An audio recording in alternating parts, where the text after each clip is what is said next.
વડાપ્રધાન નરેન્દ્ર મોદી આજે સુરતની મુલાકાતે પહોંચ્યા હતા। સુરતમાં મોદીજીએ ભવ્ય રોડ શો કર્યો હતો।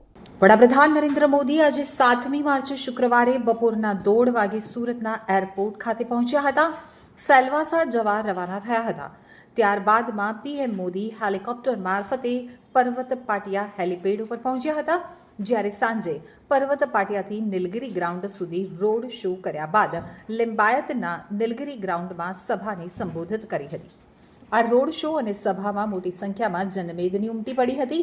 લિંબાયતના નીલગિરી ગ્રાઉન્ડ ખાતે લાભાર્થીઓને પ્રધાનમંત્રી ગરીબ કલ્યાણ અન્ન યોજનાનો લાભ વડાપ્રધાનશ્રીના હસ્તે આપવામાં આવ્યો હતો।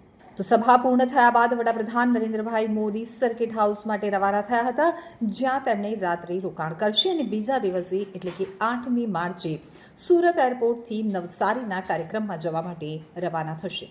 સુરતમાં આયોજિત આ રોડ શો માટે 30 સ્ટેજ ઊભા કરી અલગ અલગ રાજ્યની સંસ્કૃતિ રજૂ કરવામાં આવી હતી। રોડ શો દરમિયાન વિવિધ પ્રાંતના લોકો તેમના અનોખા શૈલીમાં સ્વાગત કર્યું હતું। રોડ શો અને સભામાં મોટી સંખ્યામાં લોકો ઉમટી પડ્યા હતા।